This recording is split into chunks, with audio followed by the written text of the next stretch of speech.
Hi, everyone. Welcome back to Heartland Mamas. I'm Murray Briel. And I'm Heidi Henry, coming to you from our studio at the edge of the Great Red Divide in Marseilles, Illinois. Which is right now coronavirus-free, but may not remain that way for very long. I'm so glad we don't have coronavirus yet, Murray. Yet being the operative word. So Yeah. today, we want to talk to you about what it is, what we actually know, Facts. and why we don't have a lot of that information. Right. And how the distrust in our government Not and just our propaganda government. is Yeah. going to be harmful to all of us. Murray, we've been schooled lately for the last, 10 years, 20 years, to mistrust every single government agency. And now it's going to come back and bite us in the ass. So let's talk about what we know. So, the coronavirus, everyone by now understands most likely it is a respiratory virus. Mm-hmm. It is new in origin. It affects, as of now, mostly people over the age of 10. It affects people with compromised immune systems or scar tissue within lungs Right. more regularly. Scar tissue from emphysema, from COPD, from smoking. Anytime you have a roughening or scar tissue in the lung, the coronavirus likes to attach deep in your lung into damaged fibers. So that's why it's older is people and dangerous. compromised Yep. people that get it, and kids under 9 don't. So, or if they get it, they get over it right away. And the other thing, Murray, is that 4 types of coronavirus is our common cold. So, but the thing is there's so many. SARS was a coronavirus, MERS was a coronavirus. Coronavirus is always evolving and changing, just like everything on this planet. So Absolutely. we don't know the origins of coronavirus. So let's bust a few myths here. Yeah. There's a story out there that it came from bats. There's a story out Not there that true. it came from pagolonians, these Not true. little armadillo-like That creatures. are an endangered species, and it's not true. That it came from a manufactured laboratory in Wuhan, China. Oh, that one we can't get to the bottom of, but I don't believe that's true. Regardless of those facts, we know what the strand looks like. Yes. Which is a good thing. That allows investigators, it allows researchers, doctors to work on And the things. development of a vaccine, which will take about a year, but we'll get into that in a minute. So here's what we do know, is that it started in Wuhan, China, which is a very dense province of working class people and a lot of people with poverty issues. And as soon as it came out and we became aware of it in late December, the Chinese had already been focused on a disinformation campaign to try to hide the facts of this virus from everybody else. As we've seen in multiple nations and multiple outbreaks, Right. this is not uncommon. We're seeing it in our own nation. Heidi's absolutely right. The first cases, they believe, because we have no actual real data, which is what this is all about, Right. is that started in November of 2019. Right. So they had pneumonias, they had deaths, they knew it wasn't common, they knew something was wrong, they saw the rapid increase in cases. Yeah. But Chinese New Year was at the beginning of January. That's a huge time for tourism, huge time for, it's a big economic boon. Plus, they're a mecca for manufacturing and corporations, and they were worried about the impact that would have on their country, not to mention, so the governments make their best decisions, right? Right. If you're a selfish government, Like you're going to China. want to protect your power. You're going to want to make sure the world stage doesn't think you're awful. You're going to do what it takes, and this is the spread of disinformation. Right. So by the time it came out, nobody was paying much attention, No, right? because it was in China. It was a Chinese disease. Just like we didn't pay attention at first to SARS or MERS or the swine flu or the bird flu. Yes, but we got right on Ebola. Bam! So, who knows why we do that? Why? I know.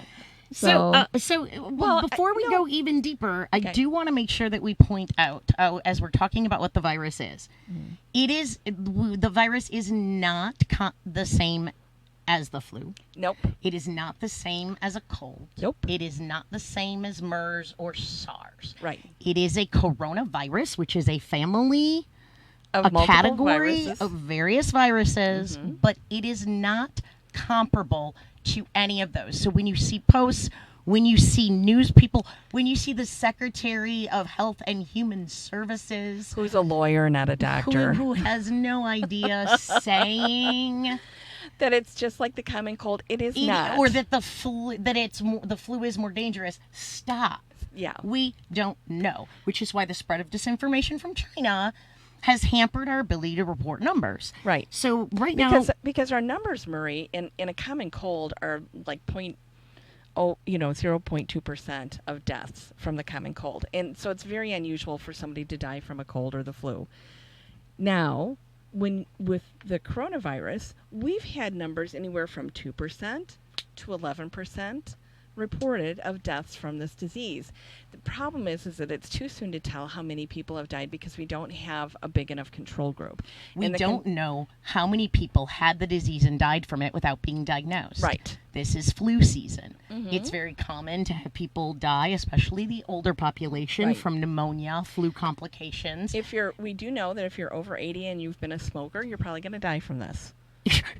Okay, no panic. No panic, all right? Let's if you're over 80 and a smoker, there's a lot of stuff that's going to take you out. Sorry. It's okay. But what we want to make clear is that boogaboo. Well, we want to make clear to you that this is a really big opportunity for this to become a pandemic. And where it could be like the flu. And the numbers. Yeah. So we talk about numbers, right? People are comparing it to the 1918 Spanish flu. Right. They're comparing it to how many people die of the flu every year. Because that's the only control groups that we have available. Right. We don't know that they did not begin testing anyone who had passed away. In fact, this is where we move into more concerning the aspects. Bodies and not doing autopsies in China. So when people were dying. And the problem with that is if we don't know what killed you, we can't use you as a statistical fact. So that's why there's so much up in the air about this. And so what we want to do is try to streamline and get it down to what we know. Right. So we do know that the virus is... you can be asymptomatic. Yes. But we just learned yesterday that you can be asymptomatic up to 27 days. You can test negative after exposure for up to 27 days. And where that is worrisome is that we had some people that were being detained here in the United States that were tested at 14 days as not being having the virus and then let out into the general population because our president thought that was a good idea. So up to this moment, this is what we know. I want to make sure we make that very clear because the information is so rapidly changing. It is. We have had 3 countries have reported in the last 48 hours their first cases of community spread. And the problem with community spread is we don't know when what we mean is that you can go to the grocery store to get eggs and come home with coronavirus and not be exposed to anybody who's got coronavirus that you know of. Right. So anyone who wasn't in the Wuhan, China, Providence, or other even international locations, people who weren't family members or close personal acquaintances of those folks. Yeah. So there's no traceable way to find out where it was contracted. And that's kind of how flus and coronavirus works. You're asymptomatic for a long time, up to 3 weeks, almost 4 weeks, asymptomatic, and all of a sudden you're in the population and you give it to everybody else. And for you, as a healthy young person, you may only get the sniffles, but for somebody who's got a compromised immune system, it could kill them. It can make them very sick. So 80% of these cases we know are very mild, just like cold symptoms. But for those that it impacts greatly, and especially when we have this, we don't know how they got it, that's a problem. And another big concern is the first case was reported in Brazil. And this was a gentleman who is 61. He was in Italy skiing. He came back. Sounds like fun. He came back a week ago, this past Tuesday, and he was diagnosed yesterday with the virus. Italy did not report its first case until the beginning of this week. So someone has contracted it without knowing, and how many people did he touch? So if there's an infection rate of 2, like 2 people catch it from 1 person. Yes. That number becomes exponential. That's when we get the domino effect. And we can't have a way to trace it or find it. And countries, Brazil right now is in the middle of Carnival. Right. And that they made the decision to continue Carnival going, and it was very late. Right. It's an economic decision, and that's what they did. But the potential for spread is terrifying in those tight spaces like Carnival. The Olympic Committee is considering canceling the Olympics this year in Tokyo, but we're a long way off from the Olympics in Tokyo. They have 3 months to make that decision. Yes, and here is something that we do know is that, like most viruses, this one most likely, but not definitely, might die down when we get warmer, because it's a virus that because of how it attaches to the lungs, prefers lungs that are a little more damaged, and cold weather can be damaging to lungs. And it may die down during the warmer months, but if it's anything like the Spanish flu of 1918, it's going to spring back up about the end of September, and wham, we're all going to get sick. Experts call that recycling. In fact, that's one of the issues that they talked about and in the press conference that Donald Trump held yesterday. So we just talked a little bit about how China has information that didn't come out, true facts, data.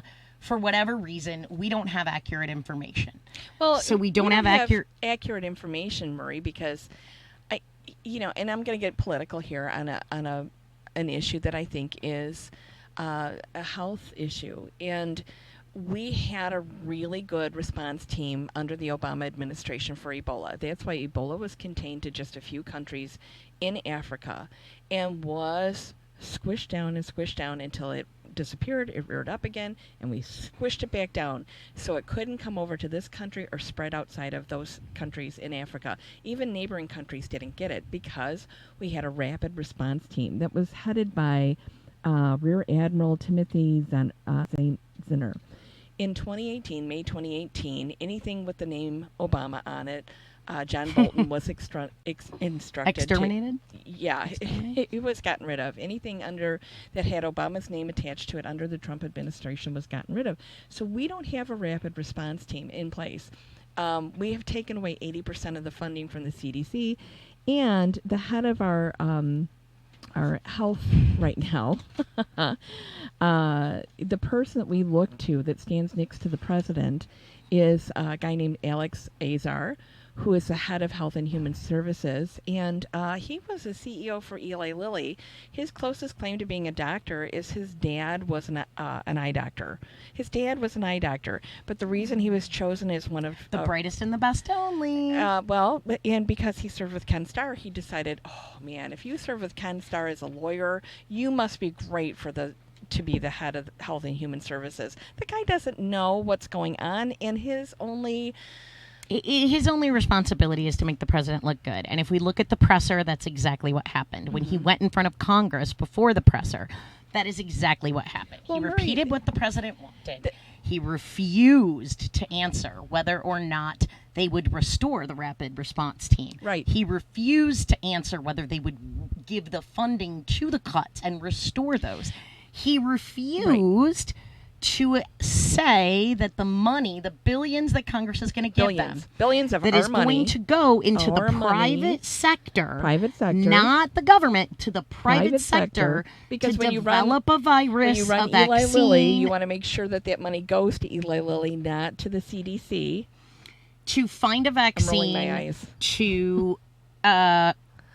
to find a care plan, cure, treatment of some sort of effective treatment. They can't even guarantee that all of us will be eligible to get it. It'll be the wealthy first and the well-endowed first and those that are considered important first. He refused to say that it would be guaranteed to be made affordable. Whatever company manufactured it, affordable. However it came from would be affordable for all. For which means everyone, right? So he said no, and his rationale was, well, you can't decide what corporations are going to do. I mean, if they're going to charge us like $1,000 a vaccine, then I can't do anything. Now, this guy is supposed to be responsible for negotiating prescription drug prices. He's Sorry. not going to negotiate I just a needed penny out to of his toss that out pocket. there. So this creates mistrust from the Heartland mamas to our federal government, because we see this as a big, giant, hot mess that needs to be taken care of by somebody like Rear Admiral Timothy, what was his name? I'm sorry, Timothy Zehner, who John Bolton got rid of in 2018. But of course, Rear Admiral is on to other jobs. Now, according to the Trump administration, these people are just all sitting, waiting at home, waiting for the phone call to come back to work. So let's talk about his presser. The presser was an hour and 5 minutes. It was him talking. My biggest takeaway from the presser was that I cannot wait to have a president who can speak in multisyllabic words. What word couldn't he say? He Marie? didn't. He never once in the press conference used the word coronavirus. We're It was talking about a situation, pandemic. problem. He gave no facts, no information. He didn't even. It was all, oh, we got the best people. So, And then he threw the press under the bus. He started off gaslit. talking about Oh, and he gaslit how, about having a cure, which we don't have a cure, a treatment, a care plan, a vaccine. I'm telling you, Donald Trump, it takes a year at the best solution. A year to create a vaccine. A year. Well, It takes and a year to Heidi's find out right. if your vaccine is not going to work. because the person who is the National Institute of Health in the United States infectious disease expert who is working Dr. Suckett? on no, that's not Dr. Suckett. Dr. That Fauci? is Dr. Fauci. Yeah. While Donald Trump has claiming that we are going to go from the 16, he said in his conference that he only counts the 15 that were here. He doesn't count the 45 from the Japan ship. So they don't count in his numbers. That it's going down to 8 to 5. That it'll be 2 or 1 or none pretty soon. So as he's saying this, 2 or 1 or none what? People infected. People infected. That the He rate is doesn't just know. going down. It's going down. He got through Wharton School of Business because his father, made So- a donation. He doesn't have a degree. He doesn't know anything past 5th grade, and he doesn't read a book. So Dr. Fauci had to correct that misinformation that was given, and he had to do it in a way that didn't Talk get about your gaslit in-canned. nation. Right. So this is like, he's saying, listen, so then he talks about the cure, and he's like, okay, we don't have, let me be very clear, we are at least 2 months away from beginning trials. We are 3 months out from beginning human trials. From there, we are 3 months out for results. So we are a minimum of 6 to 8 months out from even beginning to have a vaccine that would be ready. While the president is telling us that the vaccine is ready, we've got cures. There's some group out there that says that you should drink bleach. And listen, if you believe that, There's also one that says You're cow full. urine cures it. Don't believe it. these are some of the right wing extreme groups that have come up with these bizarre cures that will kill you or at least harm you greatly. I can't imagine drinking cow urine or bleach. Please. So he not only was we're not going to go into all the gory details, but not only was he giving false information, he's blaming the Democrats, he's blaming the media, he's trying to put the response off of himself. But here's where we get into our distrust situation. And that is because we can't trust the numbers coming out of China. We can't trust the numbers coming out of Iran. No. Italy now, we're like, oh, hey, maybe we actually have... White people can get this disease, Marie? Right. then It we have to might pay be attention. concerning that it's not just a brown, non-developed people. And so, but that information, though, you have his administration, people who are experts, nonpartisan, trying to get that information out there without upsetting him, but still preparing. You have to be careful not to upset the toddler in chief. Don't take away his cookies or his cheeseburgers. And that leads us to the sycophantic groups, the media, the prey mentality that we have all across the world. Okay, are you talking P-R-A-Y or P-R-E-Y? P-R-E-Y. Okay. And then we'll talk about the prey Because other. sometimes they link together. And sometimes the only way we get this information is by people on the ground. In Iran, they have a ridiculously high death rate. They're only reporting, as of this morning, they're reporting 254 cases of the coronavirus with 26 deaths. That's a huge number of that deaths. is That's an a bad ratio. insane number, 11% death rate, where China is now reporting a 3.4 death rate. It's still really high. Yeah, it's a little high. Yeah. But one reason they think is the doctor has explained, he is the top doctor in infectious disease in Tehran.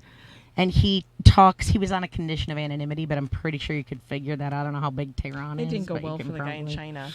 Yeah, no, which gives me some worry. But as he's saying that they had no capability to test. They've only recently begun testing, so those ratios are off. Right. The United States has no ability to test effectively and efficiently. Right. We are only capable of testing, I believe, 500 cases a day. Potential cases, suspected cases, and those only meet a specific criteria, Right. which is why the man who was diagnosed in California, who was the community spreader Right. without the connection, Right. had gone in, but he did not meet the criteria designed by the federal government to be tested for the coronavirus. Do you think it's having the criteria to be tested from an attorney and a guy that was basically a Wharton School dropout with a paid degree? Do you think that could be the problem why we don't have good criteria? I'm just saying. I'm just pointing that out because I'm wondering if that's a problem. Now, here's what we do absolutely know, that antiviral drugs like Tamiflu and HIV/AIDS drugs are not effective. We also know antibiotics are not effective. We also know that being on a respirator or a ventilator is not always helpful. We don't really have a care plan in place because we don't really know what we're dealing with. We don't know the numbers. So at when this you point- see those numbers, when you have leaders of the government, when you have a Senator Marco Rubio, Oh God, putting out that it is not as concerning as the Democrats would want you to believe. I would rather It is malpractice. It is dangerous to make any claims. Marco Rubio, that are you anything is happening. gaslighting? Are Yeah. you Are you gaslighting? kidding? Of Are you course he serious? You're going to is. get people killed with that kind of rhetoric because then you have Sherrod Brown from Ohio that with 30 other Democratic senators sent a letter to Alex Azar at Health and Human Services and said, look, you're going to have to get some hard numbers and hard facts, and you're going to have to either, if you can't do the job yourself, find somebody who can, because we want to ward off a pandemic. We have 57 people in the United States with coronavirus, except for this guy in California, and now he's in quarantine as well. They're contained and quarantined. Or the airline flight attendant who has the virus now and was flying With for a container full of people. Right. So- Right. And the reason we have to remember, I really think, Heidi, that 57 confirmed cases, we have like 20,000 suspected cases. Yeah. But the reason that is so low is we are only testing 500 a day, and only under this very tiny, tight criteria based on not the latest information. So they're going off of what we thought about What it. happens when you have a lawyer in charge of Yes, Health and Human Services? Yes.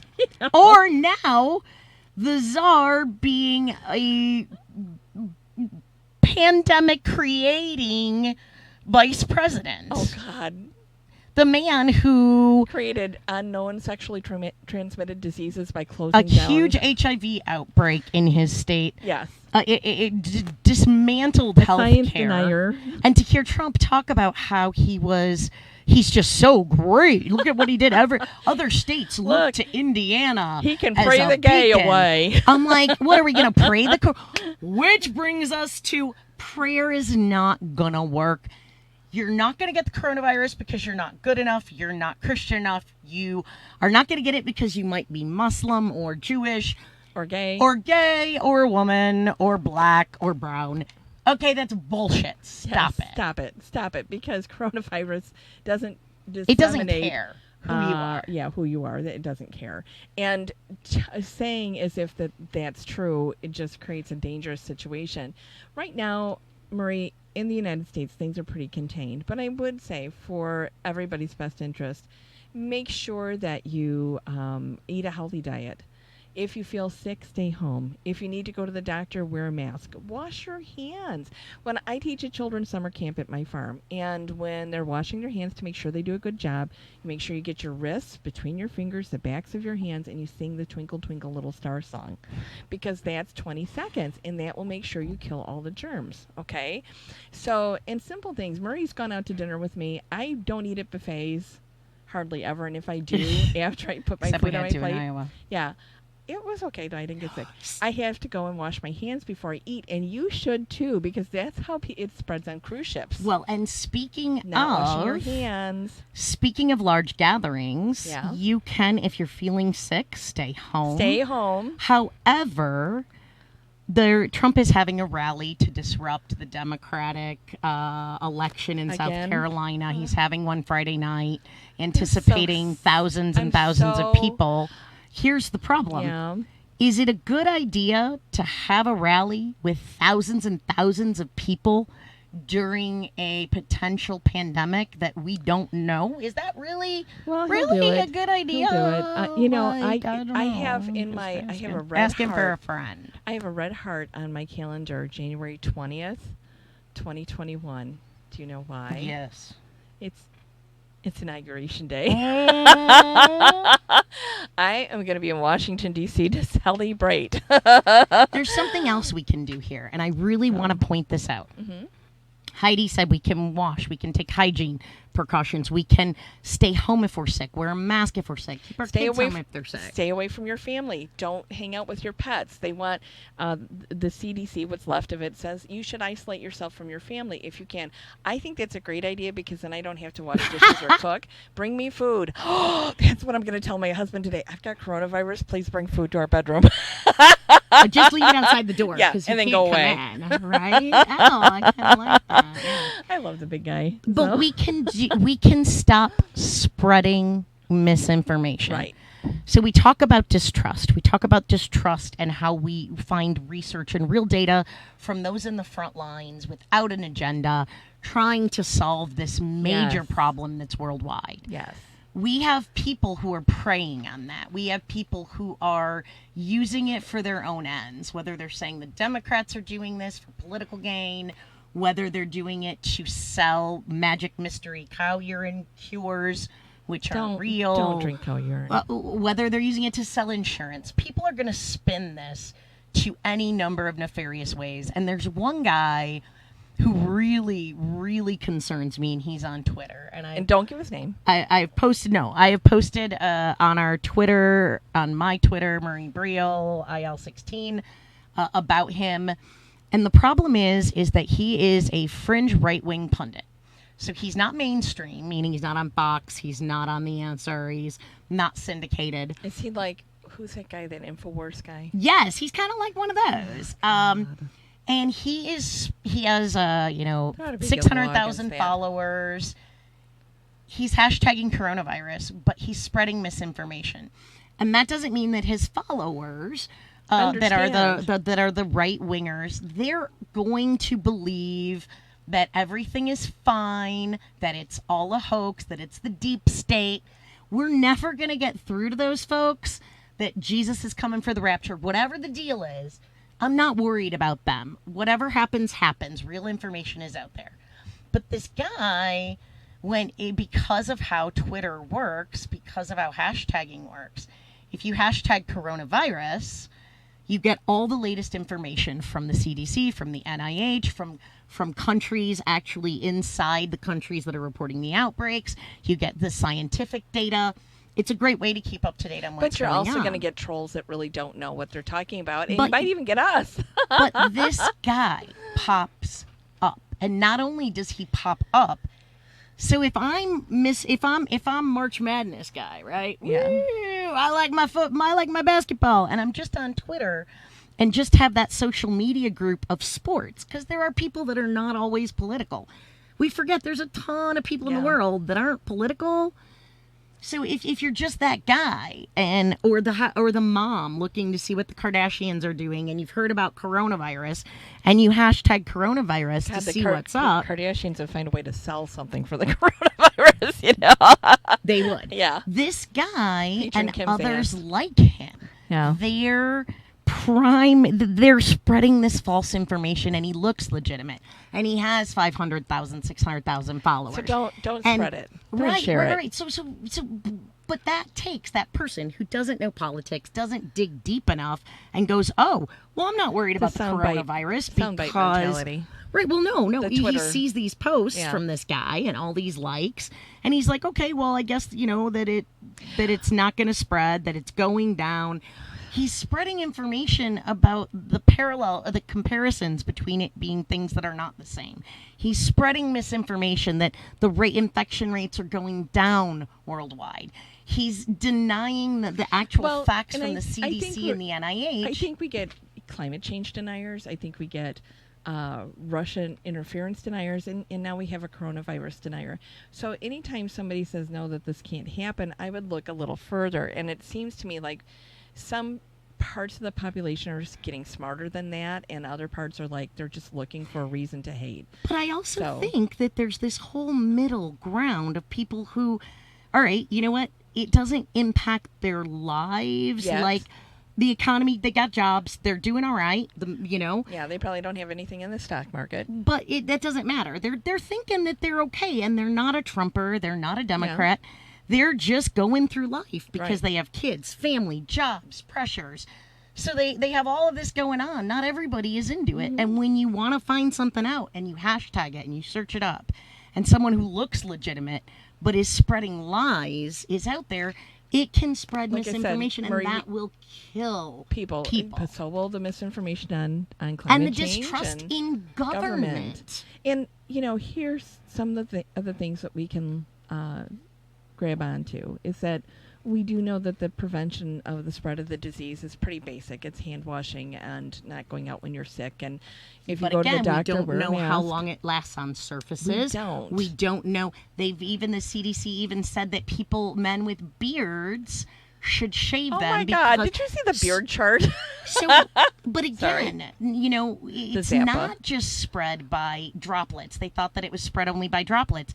2 days ago, we found that it is airborne. Yes. So breathing out. Well, we also know that beards are a huge. They can contain a lot of bacteria. Really? Oh my God! Yeah, there's been a lot of scientific. Yeah, stuff lives in there. It can live in your hair too, but on your facial hair, it can get in your mouth and in your eyes and up your nose and spread to people that you kiss or touch, hug, whatever. So that's why. I'm a big fan of facial hair in some people. I don't care. Whatever you like. Steve has to have it because if not, he looks like he's 12, and then I look like a creepy, Does he have a beard? Yeah. Oh yeah. I don't care. So my husband, when I met him, had a big beard and a mustache and long hair, and my parents thought he was a hippie. He's like, so not a hippie. So Heidi's biggest takeaway is let's use common sense. Mm-hmm. My biggest takeaway is let's not panic, but let's prepare. Yeah. So, like Heidi says, wash your hands, stay home if you're sick, isolate yourself. Maybe rethink the cruise for right now until we get this Rethink going lockdown. to the MAGA rally in South Carolina. Don't rethink voting because voting's important. Right. But also, when you're sharing information with your friends, make sure to preface that information with, this is the last thing I heard. Yeah. Things are constantly changing, that we don't have any certainties. I would stick with CDC information and World Health Organization. I would not even stick with them for information because they're underfunded, but they are trying to. The people who are left there, that skeleton crew, is trying to do a very good job, and they've never let us down before, Murray. But think about it. I know. My thought is, okay, if the president told the National Oceanography Association, NOAA, to not contradict that a hurricane was coming, and they did that out of fear, and how do you know that those are not going to be in the same Do you think boat? we're going to have another Sharpie attack from the president? I mean, I wouldn't put it past him. I hate the fact that we have to distrust our government to this rate, but I do believe in the process that we have in place, that the CDC has always done good work for us, and I realize that he because he didn't want to look wrong, and his ego is too fragile to look wrong, he had to use a Sharpie to change the path of a hurricane. But last it wasn't fall. even that. It was the fact that the administration Oh, I know. He told fired the people. organization to not contradict him. But this is part putting of- those lives in danger. So, This is part of a greater plan to help make us mistrust the government so that oh we my can't. goodness gracious! And that's a whole nother show, Marie. It's a whole I other know, show. I know. But for right now, we have to go with the process that we have in place, with the program we have in place, and trust that the process won't be broken and disrupted again. Wash your hands. Mm-hmm. Stay home if you're sick. Make sure you stock up on basics. Have Oh, cold and flu hey, medicine I at home. I got have some water at home. tissues. Have some supplies. Have hand sanitizer. Here's some really Go good get inf- those things. Some good information that I got in my studies is that you should have a month's supply of food. Yeah. Okay. And that can be everything from I have 3 teenage boys. There's no way in hell I can ever have a month's supply of food. well, It's gone okay. in a day. So do you remember back in Y2K? Oh yeah. And people yeah, were yeah, like, yeah. I have a neighbor, seriously, that put away 30 cans of 15-pound cans of lasagna. Every time we went to her house for like 5 years, that's what we had. So it was canned lasagna. But what I did, because it was easiest to do, is I got water. I got protein shakes that you just mix with water. And that was our supplies. And I figured then the kids wouldn't eat. They were delicious, but they don't go bad. So, but have water, have some food put away, have a little cold medicine on hand, have some toilet paper, get some Kleenex, get 90-day supply of your heart medication diabetes, if you have insulin. pets, get an extra bag of food. Yeah. Make sure that you have it there so Don't that go you don't overboard, need it. but you should always have a disaster preparedness kit. And we'll post a link to that site as an ORG site. You should always have one. We live in the Midwest where tornadoes come all the time. Everything. Earthquakes. Yeah, we have had those. So you should always have an emergency preparedness kit. Always. We live on a farm. I always have a backup generator and extra cans of gasoline just in case, because I never know, and I have to be able to water my livestock and take care of them, so I have to be prepared. And you should be too. It's simple, common sense. We have a big ice storm coming. We fill extra water troughs with water because I never know if I'm going to have power or not, or, buckets to flush and that So sort of it's thing. pretty common sense. Yeah. But also, really, take this seriously. I called my school district where my kids go and asked if they had a prepared plan, what the disaster plan was, what a potential pandemic plan was.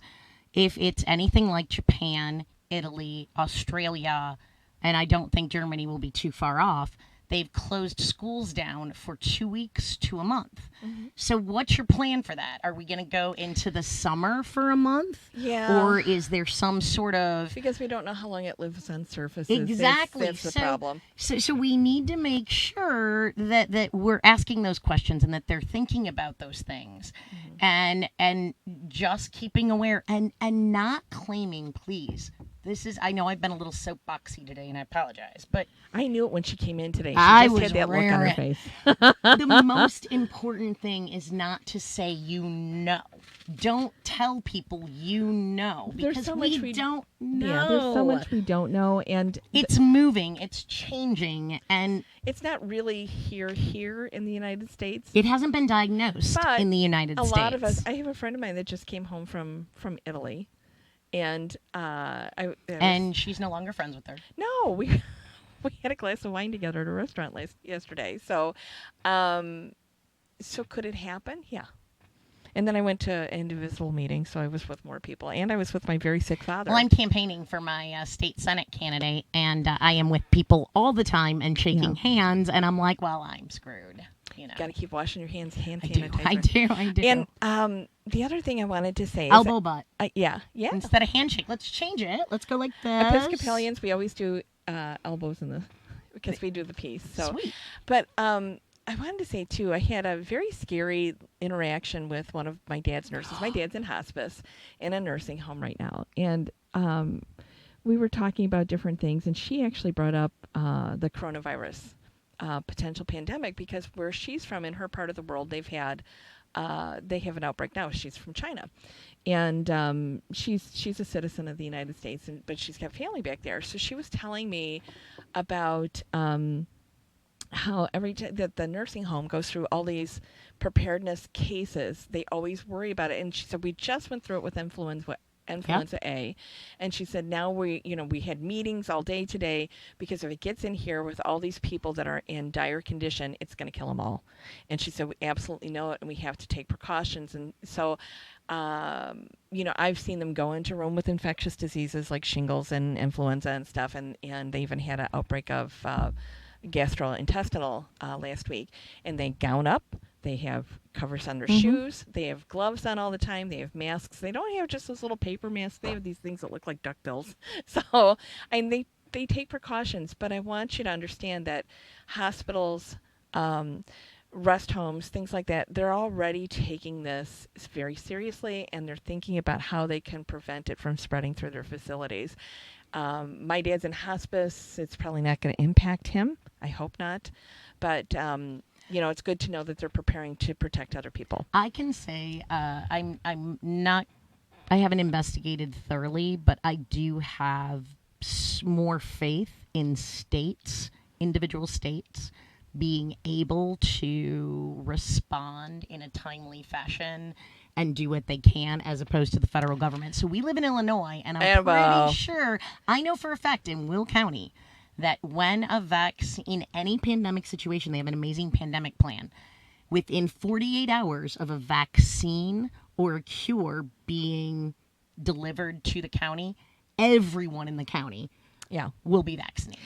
And here's the thing. I can't be happier than ever that we live in Illinois because we have such a great governor, and he's going to make sure that we are as protected as possible. So shout out to J.B. Pritzker again. And that doesn't mean that we're not going to get it from another state, but it'll come I in from feel Indiana. better about that than depending on the federal government for anything. So I just want you to know that don't panic. Don't panic. Don't be premature. Panic serves no one. Mama, stock up on your liquor, because if you're stuck in the house with the kids, you're going to want to have a few. Or if you're like me, stock up on chocolate, because I'm not a big liquor person. In Illinois, you can stock up on your bud. On find weed, some.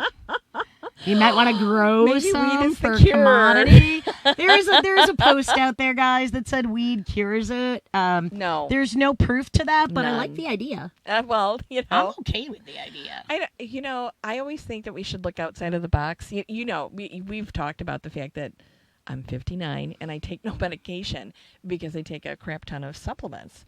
And I really think that by what I feed myself and by what I eat, it's kept me healthy for a long time. I might be the anomaly, and I might also be too mean to be sick. So our biggest takeaways are the reason that we don't have information is because governments protect their interests, and if those interests are not the people, if those interests are not their citizens, then it is greed and power. And so that's why China kept things secretive. That's why Iran kept it. That's why the United States wasn't prepared and had. The stock market went down 1,000 points, 900 points, 500 points. In 3 consecutive days. It's on a downward trend again today. The only thing our president has to brag about is the fact that the stock market's been up, and when his rich friends are hit, they'll stop voting for him too. He cannot control this pandemic. That's why he's gone after the press and after Democrats and lying gaslit. about it. This is it. You predators out there who are profiting or getting popular or being an influencer on false information. Think about that. What do we call this? Second. Something capitalism? Mercenary capitalism. Yeah, because this falls right into mercenary capitalism. So the president of the United States is more worried about his reelection than you. Than you getting sick. His profit margin. Yes. Than he is about you, about us, about an entire nation. Right. If it's not about him, he doesn't care about you. I mean, don't even think that you ever cross his mind. He does not go to sleep at night worrying about you. He doesn't think about any we of watched you. Obama turn gray. We've watched the only every president who hasn't visibly aged in office. But it's because he's had some work done while he's been in office. He's had a little Botox. Well, you can see it. Didn't know it. And you can see that he dyes his hair before he went in, so we're never going to know. But we all watched our other presidents age. Wrinkles alone. Because they worry about you. They worry about the future But of the he country. doesn't care about you. So here's my note to DJT. Hey, I know you're only worried about votes, but if we look at the numbers, let's say we have 328 million people in the United States. And you don't do anything about it. And if 20% of them Get sick. get the virus, Now, they won't all die. Just get sick. just 20% gets the virus, that is 33 million That's people a lot of getting the Kleenex. virus. That's a lot of Kleenex. Yeah. Now, if 2% Die. of those people die, which is the most conservative estimate that is out there, I have if a couple 2% of friends those that are people undertakers. die, that is almost 700,000 Americans. They're going to be or buying a neighbors third that are house. dying. If Iran's numbers are right and it's closer to 11%, or China now at God, that's 3.4%, That's horrifying. take a conservative number, and we did this. We took a very conservative 6%, just out of the shits and giggles that that's the death rate, of only She took 20%. 6%. I'd be going, no, it's going to be lower. But this is only of 20%. There could be Yeah. a much higher infection rate. That is 2.3 million people will die. Not to panic you, but damn it, hold need our hard responsibility numbers. We need accountable. hard numbers. We need data. We need to be able to trust our governments and don't listen to morons who spread right-wing propaganda. Spew. They don't spread it. They spew it. And I want you to get out your red Sharpie marker, and I want you to go draw a red heart around January 20th, 2021, because that's when we will finally have sanity back in the United States. So we hope we didn't terrify you. We wanted to give you what's really going on, why it's a constantly changing, and ask you please not to say anything definitively about the virus because we just don't know yet. Nope. And by just being honest and open, we'll be able to work together and help prevent or at least stem the flow of a pandemic. Right. So be sure you tune in to us. Next topic will be a little less downer, we hope. We're going to do a show because Super Tuesday's coming up. So we have a big election Saturday in South Carolina, and then Super Tuesday this coming Tuesday. So Monday we're going to drop our Super Tuesday special, and we know that the Democrats are most likely heading to a brokered convention, which, because I'm a volunteer at the convention, Marie, I'm kind of excited. I get to see all the whatever's going. I'll probably be out there parking cars or something. I probably won't even be in the building, but right. They'll say she looks like she could park cars. So, but I'm looking forward to the brokered convention because I want to see. It's just like, why did we go out to see the caucus in Iowa? Because we just wanted to know what it looks like, and we wanted you to know what it looks like. Yeah, what so really happens. We always tell you we do days and days and weeks of research, so you don't have to. The same thing with the coronavirus. We did a lot of research, so you don't have to. Months of research. And we're going to go to the Democratic convention, so you don't have to. It's going to be a blast, and we'll take you along with and do some live videos. But in the meantime, look forward to tune in to us on Monday. But today, share, check out Demcast USA. And we just found out that every time you hit like on one of our broadcasts, either podcast or on the video, it helps us spread the message. It helps us move up in the rankings so that we're on Demcast. On different on services. like Stitcher and Apple and so share YouTube, Heartland Mamas. But then we become a suggestion for other people that may not always see it, and so share Heartland Mamas MAMAS.com. It's so important that we get the truth out there. Take care now. Thanks again. We look forward to seeing you soon. Stay safe. Bye.